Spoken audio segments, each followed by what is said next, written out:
Just waiting on you, Sean.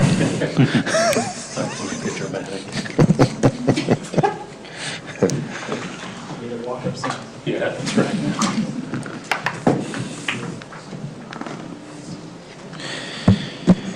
All right, we'd like to welcome everyone this evening on March 5th, 2025, here at our Mapleton City Council meeting. We'll begin with an invocation by Councilman Beck and led in the Pledge of Allegiance by Councilman Carlson. Our dear Heavenly Father, we're grateful for the blessings that we receive from Thee and for living in this community. We're grateful for the opportunity to come together tonight and council together. We're really grateful for the rain that we've received and for the snow in the mountains and for the healthy snowpack that we have in the mountains.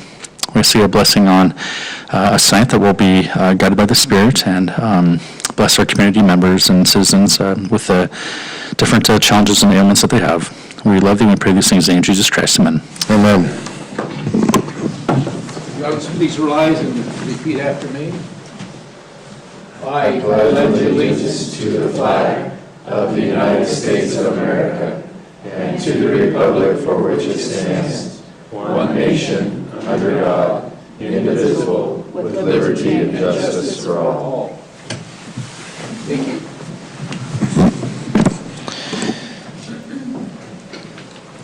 All right, we will begin. We have a couple ceremonial items. Who's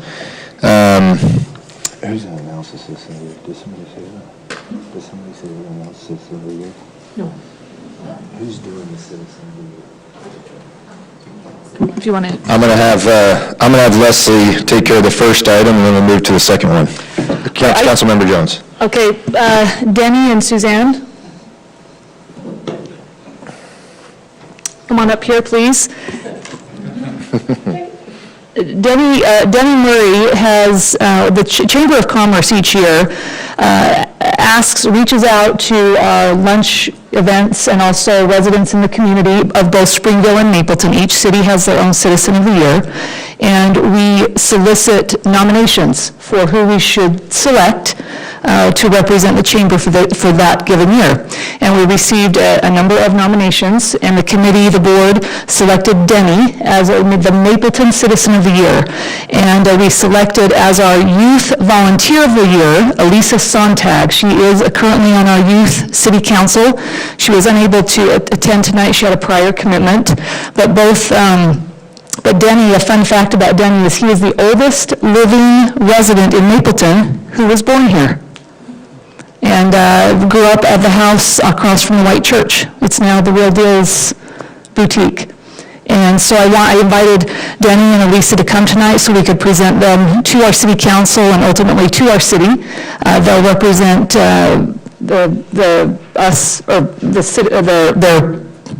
award, if you will, in our 24th of July parade. So I wanted to recognize Denny and thank him for all that he does. I got to know Denny a few years ago when we worked on the Heritage video, the Mapleton history video about 4 years ago, and heard some fun stories and some perspective from Denny. So we just appreciate you and all that you two represent and stand for, and thank you so much. Denny, also, I'd like to say the comments that you had for us on that, all that study that we did for rebranding of the city were important, and we appreciate your insights and the things that you brought to light, because along with all the others that have spent a lot of decades in Mapleton, helped us grasp and get the right branding and the right theme and all the right things that we stand for in Mapleton. So I want to thank you for that. I was talking to Denny. He said in the 60s, when he left this house, he bought a 3rd-acre lot up on 300 East. 3rd acre, right, Denny? 300 East. 300 East on 300 East. He paid $800 for it in the 60s, and I said, why didn't you buy them all? You know? Geez, Denny, we could have sold all those for quite a bit more today. So, so we appreciate you and appreciate what you stand for and being willing to accept this from us, and we look forward to having some fun with it in the summer. Thank you. Thank you, Denny. You're welcome to, if you had... I could find out who nominated me. I'd write them a thank you note. There was more than one nomination with your name on it, so, yep. Okay. Thank you so much. Thank you.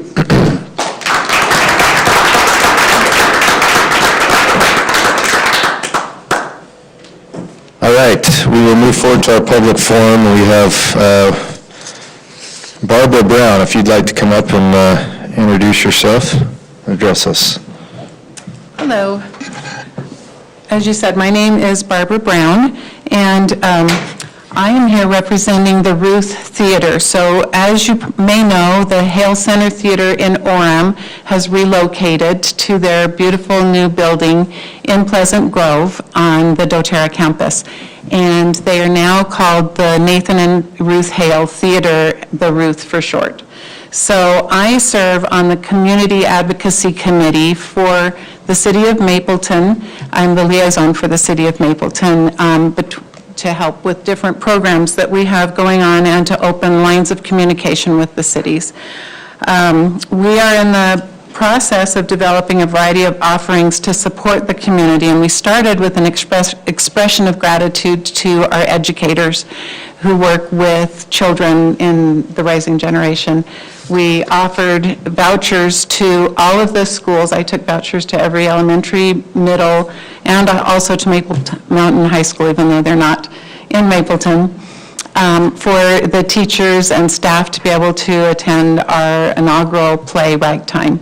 I also took them to 2 dance studios, to several music teachers, and then to a private boys' school and some homeschool groups. And as a way to thank and partner and just show gratitude for what they're doing for the youth. But we want to acknowledge your service to our community with an invite for you to attend our next production, which is Jersey Boys. And this production highlights the Four Seasons' incredible journey from New Jersey underdogs to the 1960s rock sensation, and will feature lots of fun music, and it is the PG version. I guess that... That was my question. Yeah.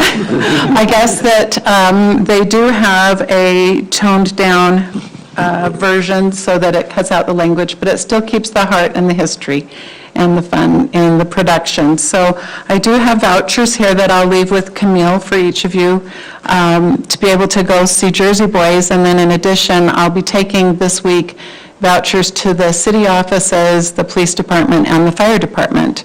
And we're doing that throughout all of Utah County. So for Ragtime, we did distribute 6,500 vouchers throughout Utah County. Wow. And that we anticipate doing that again with this production, and I don't know what we'll do next, but I'm excited to be able to give out gifts like this. This is kind of fun. So does anybody have a question for me? Any questions? I'm excited to see it. Thank you for doing that. As a city who just passed our first rap tax, we're looking to engage more in arts, so I appreciate that. Okay. Is it bigger than the one in Orem? It is. So they have, it's bigger and a little bit more leg room. Seating capacity. So it's about 700 seats in their main theater. They do have a smaller theater that's about 300, which is about what the Orem location had. In addition, they have a ballroom that can be used for events, and with a kitchen and lots of different space. They have classrooms for the education programs that they offer for the children and teens growing up and adults. So they have a lot of different offerings there that they did not have in the other location. And they have great parking and bathrooms, so. Are they doing If you've been to summer- the Orem one, you know those were both a problem. Yep. Are they doing any summer programming for youth? They are. They're doing, well, they have lots of different classes. They also have auditions just opening for their production of Phantom, the youth production of Phantom. Cool. That's neat. So, anyway, Wonderful. Thank you so much. well, thank you, and I appreciate the opportunity to come meet with you, and look forward to working with you in the future. Thanks a lot, Barbara. Thank you. Thanks for the tickets. Yeah, we'll use them. Awesome. Thank you. All right, we'll move forward with our consent agenda items and look for a motion for the first 3 items in the consent agenda. I actually had a question. When was the last impact fee study for Parks and Rec? I'm just curious, like, how often these are... It was 2020. 2020, okay. It's about every 5 years or so, or just as needed to... Yeah, some cities do them every year. Can get a little costly doing that, but 5 years is generally the time frame. Okay. I'll make a motion to approve the consent agenda. Second. We have a motion by Councilmember Egbert and a second by Councilmember Jones. Carlson, yes. Egbert, yes. Beck, yes. Jones, yes. Garrett, yes. Great. Item number 4 is consideration of a resolution adopting an impact fee facilities plan and impact fee analysis and associated impact fees for culinary water and pressurized irrigation. Mr. Hunter. All right, thank you. All right, so a little bit of background. Our current drinking water and BI impact fees were adopted, prepared in 2020, adopted in 2021. All the impact fees were done. I think all the impact fees were done at the same time. Last year, of course, we approved the new water systems master plan. That included the capital improvement plan, which is basically all of the projects that are associated with growth. Hanson Allen and Moose, who is our water resources consultant, including doing the master plan, began work on our impact fee facilities plan and impact fee analysis, which has to be its own separate document per state law, in September of 2024.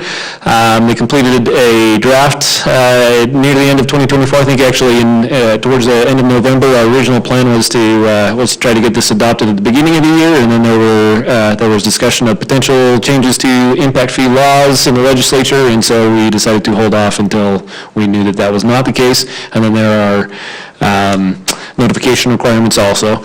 And so we're here today to present and propose to have this adopted.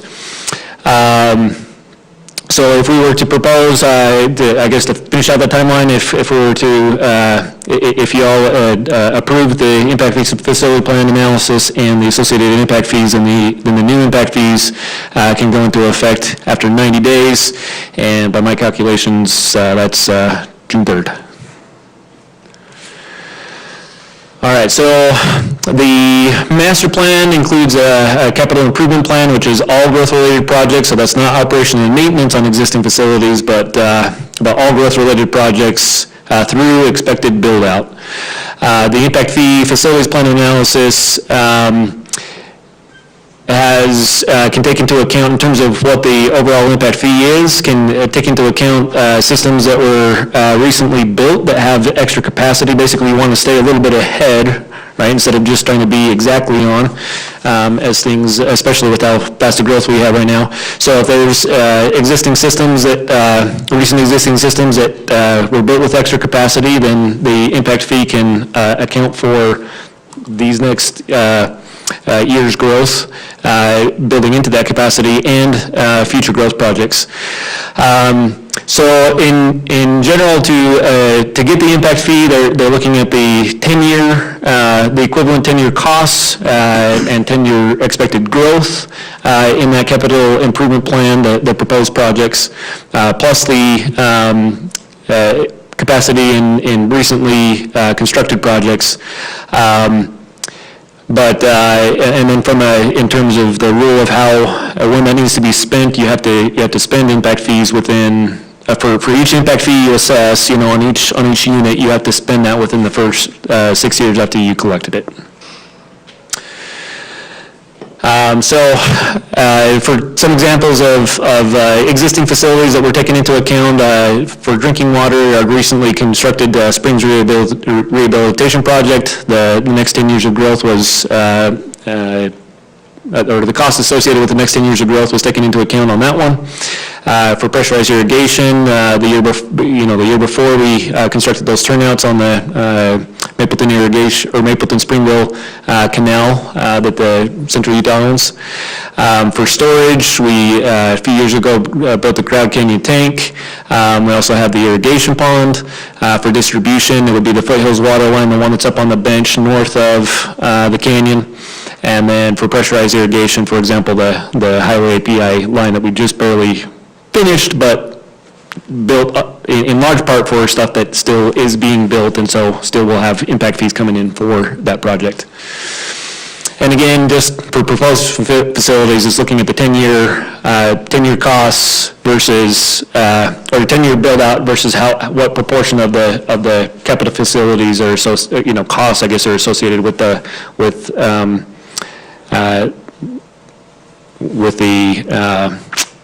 I guess how much of that is needed for the next 10 years worth of growth.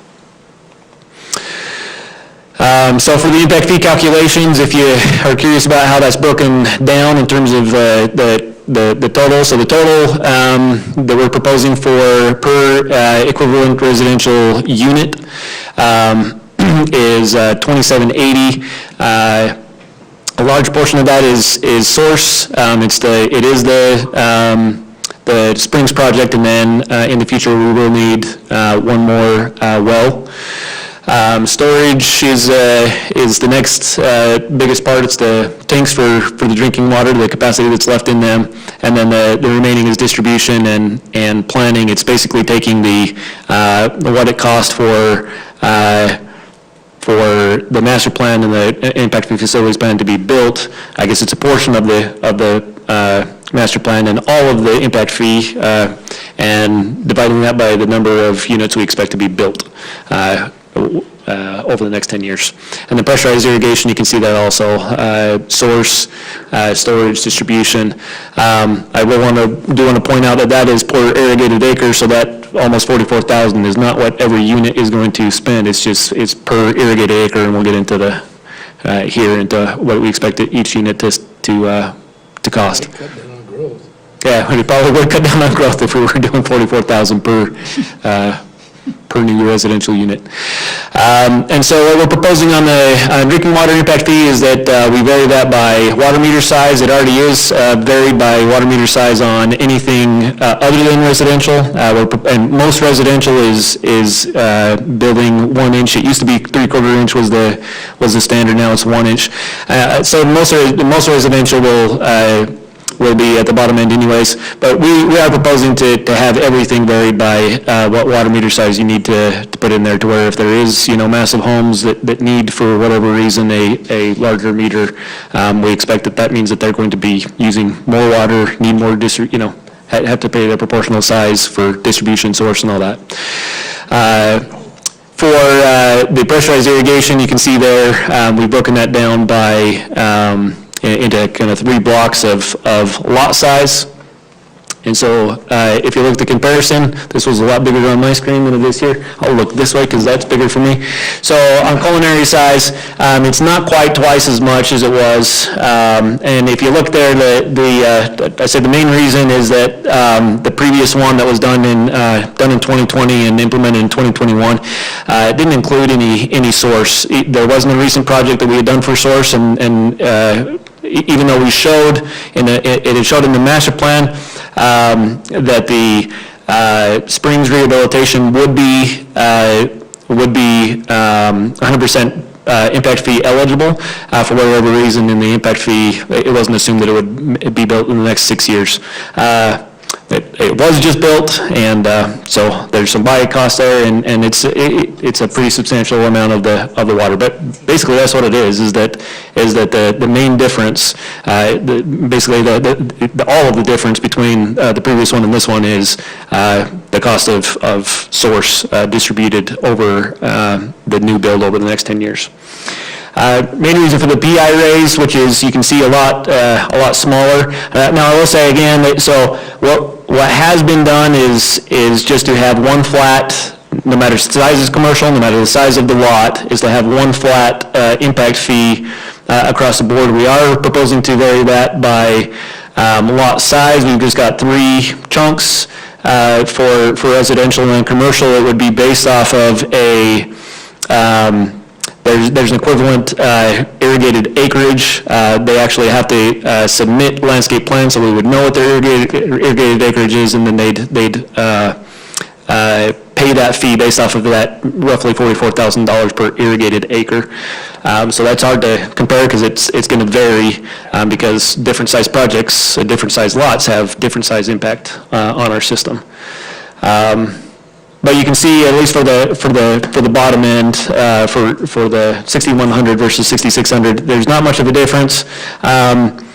The main reason that I could see on there is that, there are construction cost increases. This was done, the previous one was done 4.5, 5 years ago. There's going to be cost increases. The other thing is that there was some balance that was left when they did the impact fee, and I have never seen the impact fee balance included in the overall cost, but for whatever reason, that's what Horrocks did last time, and maybe they had a good reason, or felt like they had a good reason. Horrocks is a good company, but I haven't seen that before, so we didn't do it on this one. So the recommendation is to adopt the plan, the analysis, and the fees, but I'm open to any questions. Who would have a 4-inch culinary line? That seems like an awful big water line coming into a house. It doesn't, it's not very often. In fact, I can't think of one that we have a big enough size project to do. We included the same table, so the previous one included a table up to 4 inches, so we included up to 4 inches. Really, the only place that would do something like that is our parks, and we're not going to assess an impact fee. Like, the city isn't going to assess the city an impact fee, because then we're just paying ourselves. So if somebody, for whatever reason, needed that big, then we would assess that, but I don't know what we would have. It's not common anyway. It's not common, no, it is not. This being a public hearing item, we'll open it for public comment. Seeing that there is no public comment, we'll close the public hearing portion. And any other questions from the council? Comments? I just have a question not related specifically to this, but can you give us an update on the status? At one point, we had talked about there was going to be a review of culinary rates and pressurized irrigation rates. Can you give a status update on that? And if you have already, and I have forgotten, I apologize. No, we're not proposing, the projections that I show right now is that I don't show that we are projected to need a rate increase within the next few years. Okay, So great. I'm not currently planning to bring one anytime soon. Great, thanks for clarifying that. I'll make a motion to adopt the impact fee, facilities plan and impact fee analysis for the drinking water system and pressurized irrigation system of Mapleton City, and adopt the associated impact fees. Second. A motion by Councilman Beck and a second by Councilmember Jones. Egbert, yes. Beck, yes. Jones, yes. Garrett, yes. Carlson, yes. Great, we'll move to item number 5, consideration of resolution to approve the design contract with Jones and DeMille Engineering on the Public Works Yard Improvement Project. Rob, it's you again. Okay, thank you. So I'll be the one presenting, but I would like to recognize the project manager, proposed project manager for the project, Matt Landau, and son, I'm assuming? All right, awesome. And I've got the clicker, so. All right, so the 2023 Municipal Facilities Master Plan had, this was a plan that had looked at all of the facility needs across the city, not just Public Works, and had made general recommendations of how to move forward. And in their kind of general assumptions, they had shown about $10 million worth of improvement needs at Public Works. Very rough, very concept costs, based off of growth and what our projected, what that would mean in terms of typical projections for both staff growth and equipment needs.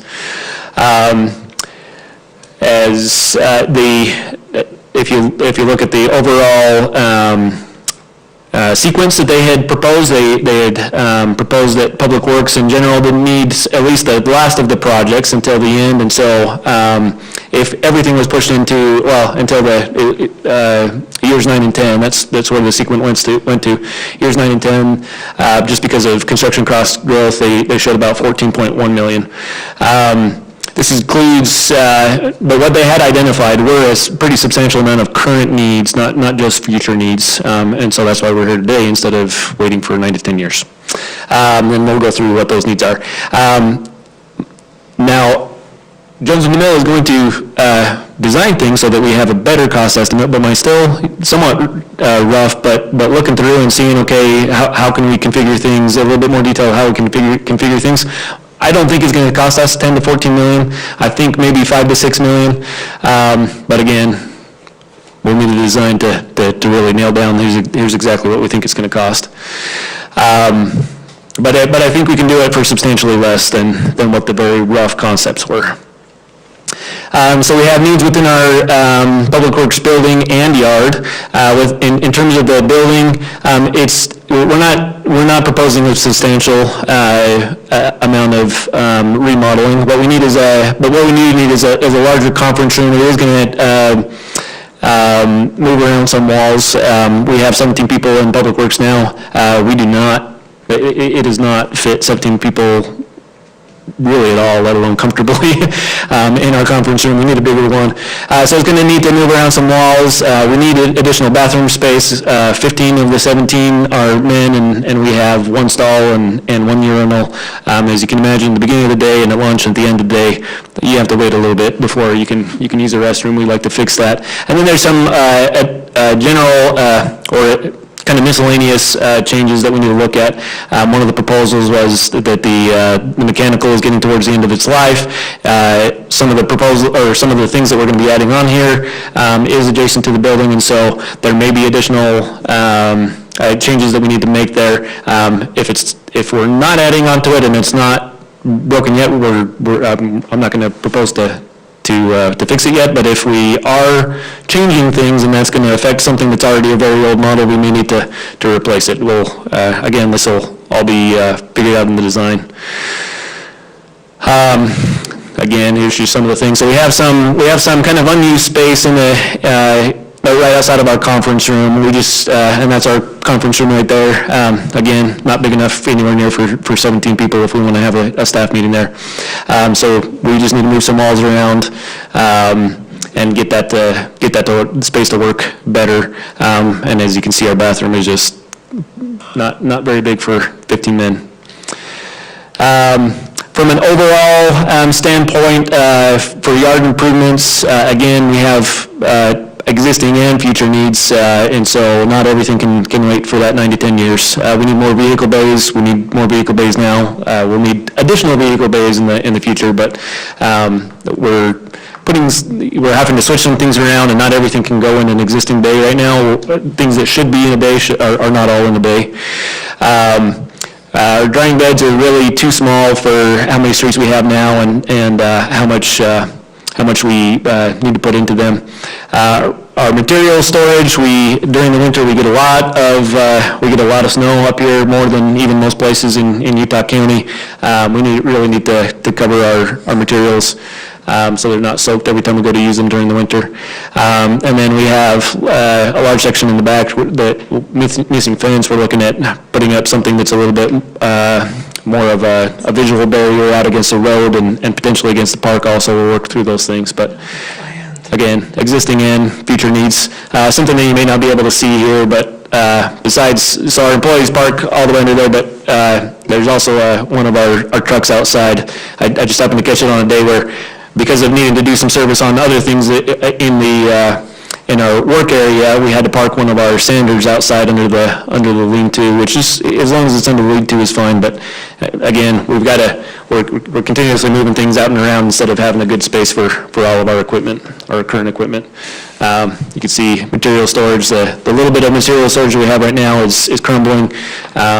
We have not enough sign space to where, and traffic control for what we do, and so you kind of have to move some things around to get to what you need. We just need more space. We're just growing. So I included $2 million in this year's budget. Here's a rough estimate of what I'm thinking it may be to do this. Again, once we have design, we'll know what it is, but what I'm proposing to do for that $2 million is design some of the demolition and tree removal. We need to do some of the initial stuff.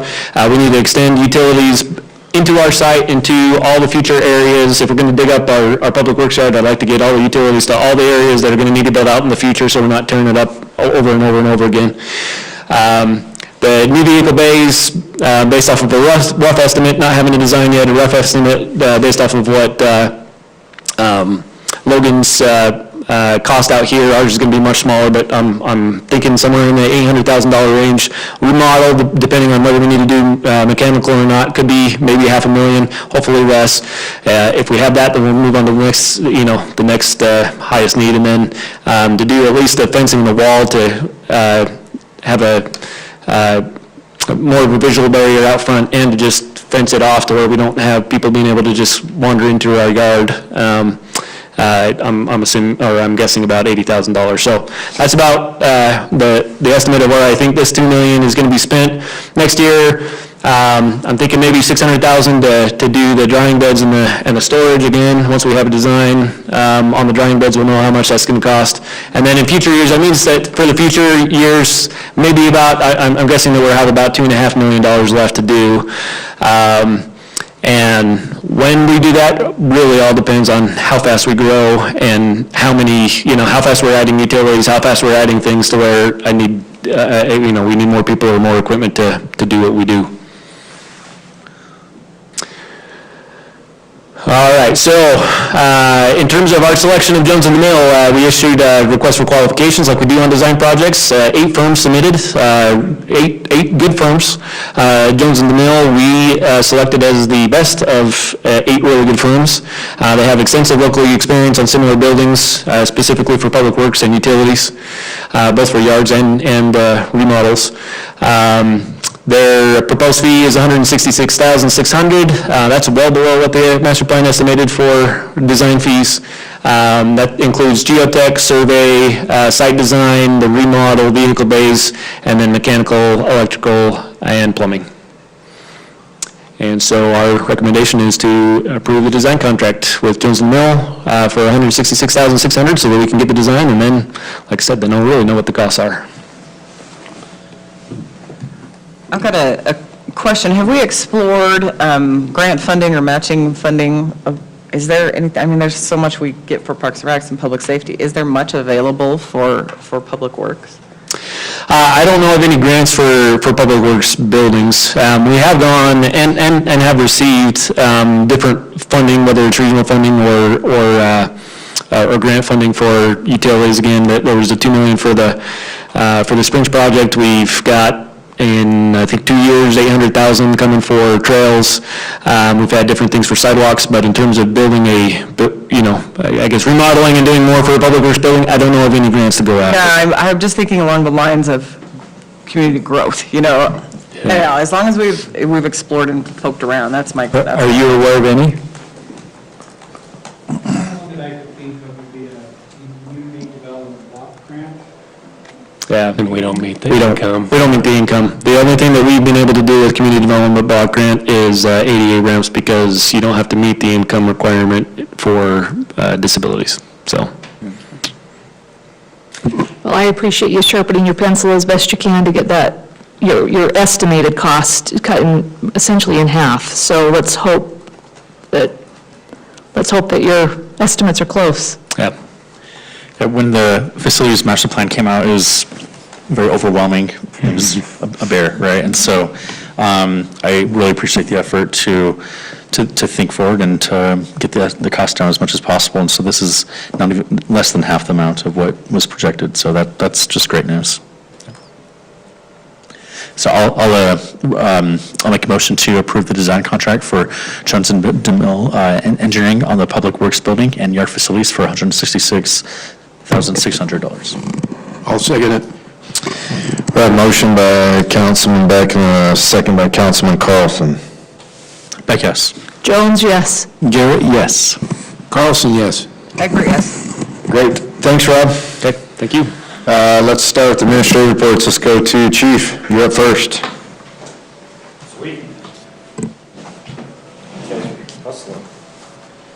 I wasn't ready with my notes. So minor fire related tonight, so a couple of topics for you. First is just a calendaring item for May 3rd.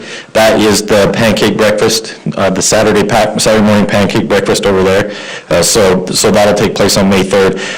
Tomorrow they're going to put a banner on the side of one of the ambulances and go over to the hospital and park under Travis's room and wave at him. So you may see some pictures floating around of that. That'll be pretty cool.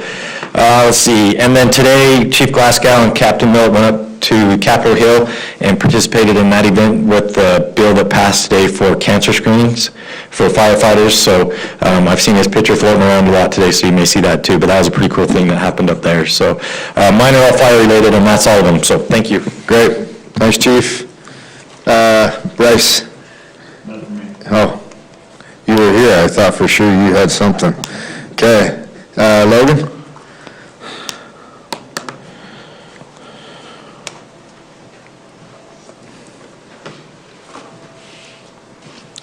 Just a couple quick ones. So you've got the annual report there in front of you.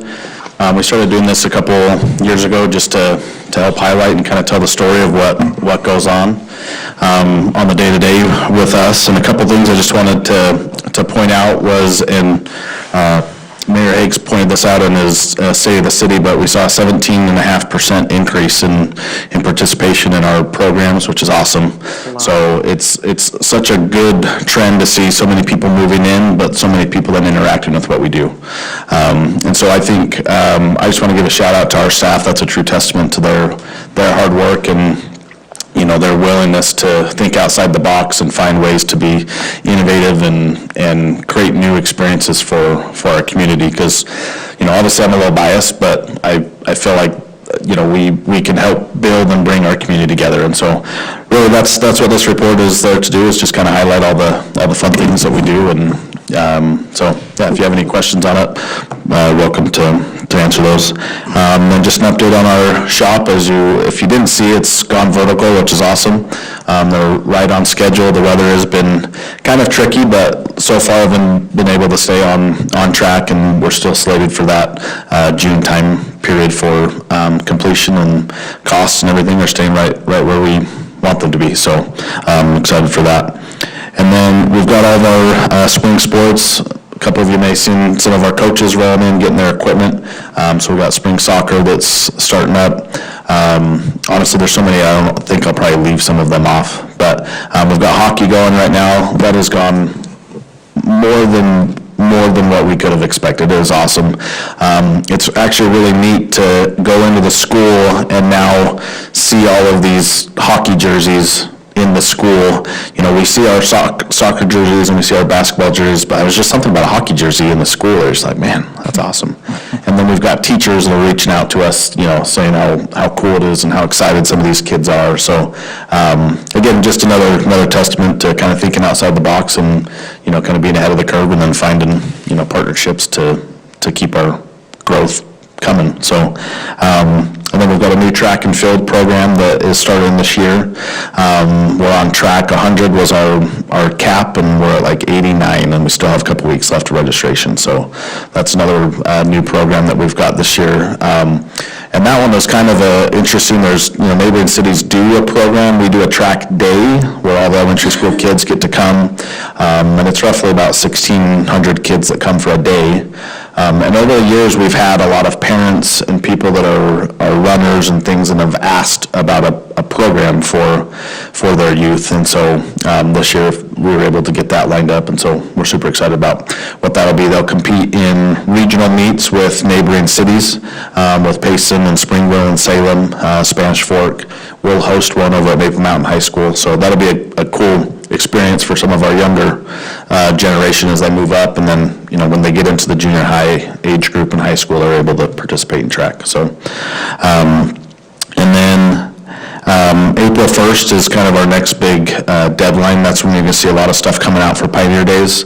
That's when all of our applications will open up for our food vendors and registration for all of our sports. And so that'll be a big date, and then all of our summer programming will open up on April 1st. So, and then we are about 80% down on installing the security cameras in the parks.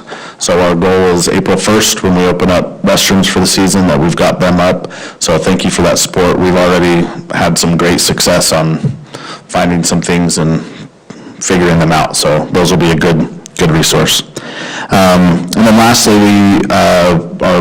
we got our new position we were able to fill in parks. Jackson Nielsen accepted. He was the one that we actually recognized as a seasonal, and he just missed us. He wanted to come back, and we wanted him to come back. So we went headhunting back for him, and so he'll start on the 17th of March. So we're excited to get him back, and he's very passionate about it. He knows our standard and what we expect, and so it'll be really awesome to have him back. So anyways, that's it for me. Logan. Oh, go ahead. Thank you. I cannot stand it when things are not in line and orderly and neat. And we did not expect, I don't think any of us fully expected you to come and create all the new programs and take it and run with it like you have, number one. And on top of that, take care of everything we fought for the first couple of years, at least that I was here, as far as park maintenance and stuff. You've done an outstanding job. Good job. The team's awesome. You got great support. They're all excited. They do a good job. Keep up the good work. Thank you. Thank you. Great year in 2024. I would love to see us have a social media campaign, sort of a did you know factoids based on this. There's such good content in here, and I think we'd bring really positive attention to where we're going and growing. Absolutely. Especially with new programs. Say, did you know 17%? 'Cause, I mean, some people have read it, but there are so many good little nuggets, and we're always, I'm sure, looking for content. Yeah, So for I'd sure. love to see something from there. Good job. Yeah. Be cool. Yeah, we usually do just share it digitally after you've been able to review it. There are some grammatical errors we'll go through before, luckily digital, we can hurry and fix some of those, but yeah, we can absolutely take some of those and, Photo with a factoid would be you get great positive attention. yeah, no, that's great feedback. Thank you. I'd rather you miss a comma or, dot and an I than miss an edge in the sidewalk, so good job. Yeah, noted. Seriously, good job. Awesome. Thank you. Thanks, Logan. Thanks, Logan. Great job. All right, Sean. Just quickly, we continue to see kind of unprecedented numbers on building permits, largely because of the south part of the city. We're already at 105 new home permits this year, which is almost 70 above where we were last year. So EDGE continues to push. One of the good things about that is they have recently submitted the phase that will include the extension of the road across our future 30-acre park. So we can get moving on planning for that, and we'll have access to that open space piece probably this year. So that's one of the positives of how quickly they're moving through that project. So Yeah, that should be built in the next 2-3 months. probably, yep. So, When would they give us the funds? I think the way it works is once we have a project that's ready to go, they give us a couple $1 million, and then there's some at the end. It's a total of 3.5, but it's split up between once we're ready to start and once we complete. So that's it. great. Thanks, Sean. Hi, Rob. Quickly on mine, we got the bids back for the micro seal, and it was right about on what I had estimated. So I had estimated about $400,000. I think it's like $400,235. So I'll be bringing that to you next council meeting for approval, so we can move forward on that, and that'll begin, estimated just after June 1st. They still need to set their schedule.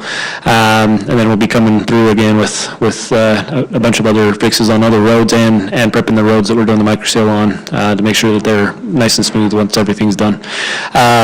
We're also getting pretty close to finalizing the design. We've reached out on 300 West, we reached out to all the homeowners. They're excited for it, gotten their feedback on kind of some things they could give some input on their front yard, so that should be going out to bid within the next few weeks. We'll probably start sooner to get the irrigation ditch that's across the road. We need to redo that, and we'll probably try to get that done separately before the irrigation season starts. We're also moving forward with the East Maple Street design. I've met with Stephen on that one. I think there's 20 some odd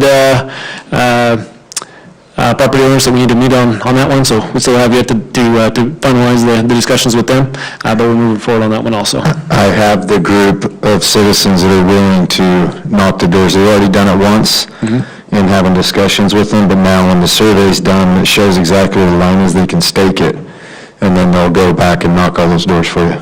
So as soon as we're ready. Okay, sounds good. But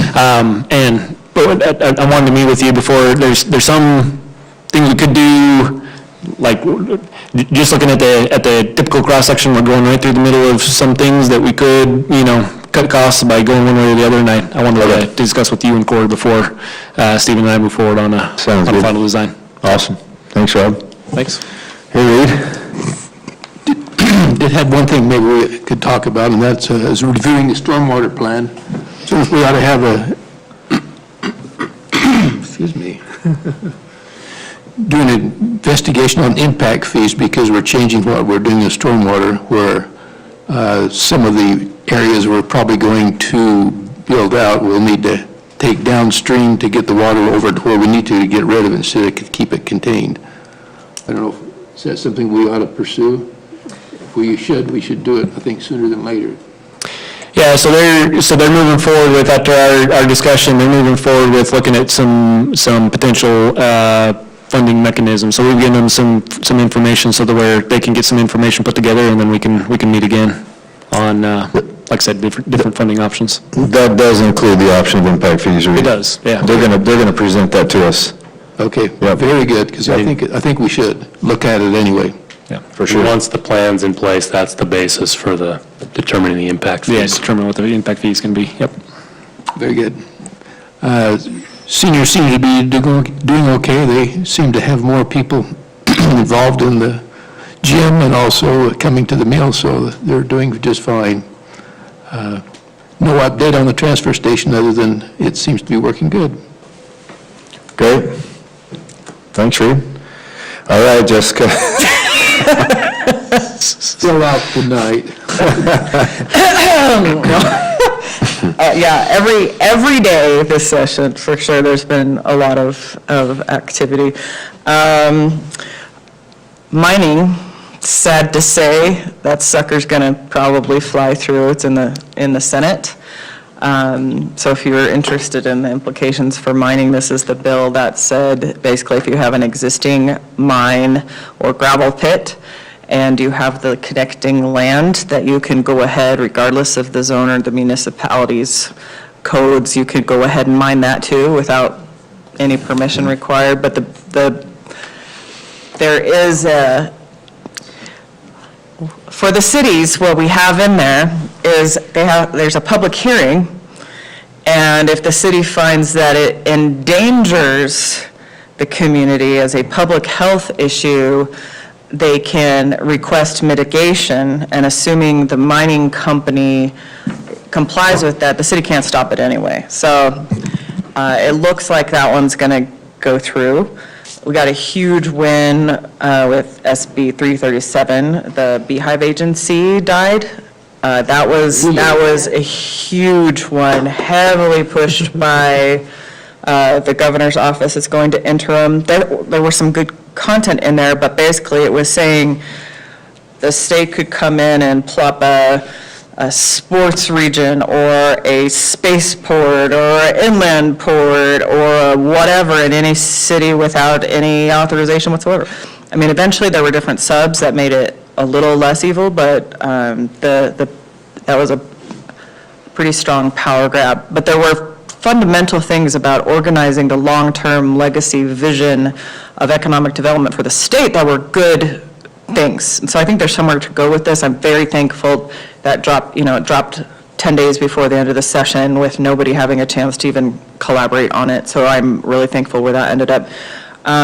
There is a weird situation going on with transportation utility fees, where we have these two separate bills that talk about the same thing, where you have the one coming from the House that does not carve out every single religious facility, just in total. It has little carve-outs for ones that use their facility less than 3 days a week. From Representative Peterson, things ensued, and a sub came out from Peterson that put the carve-out in it. So sub 1 came out, and it totally matched the Senate bill. However, we had several House representatives, especially Spanish Fork, Provo, stood up and advocated, and they passed out of the House the non-sub, the original version, which is fantastic. Unfortunately, the Senate passed their bill that carves out everything entirely. So we have opposing bills in opposing houses on the same subject. The ideal at this point is they both die. We're hopeful they'll both die. We don't need it to continue having our utility fee. No cities need this.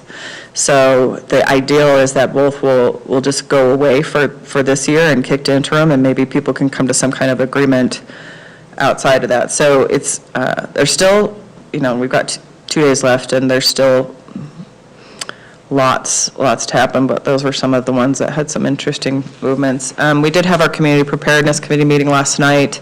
We're planning to do an educational awareness campaign associated with the Great Shakeout in April that will provide education on earthquake preparation for your home, for your business, and continue to solicit participation in the emergency notification system for Everbridge.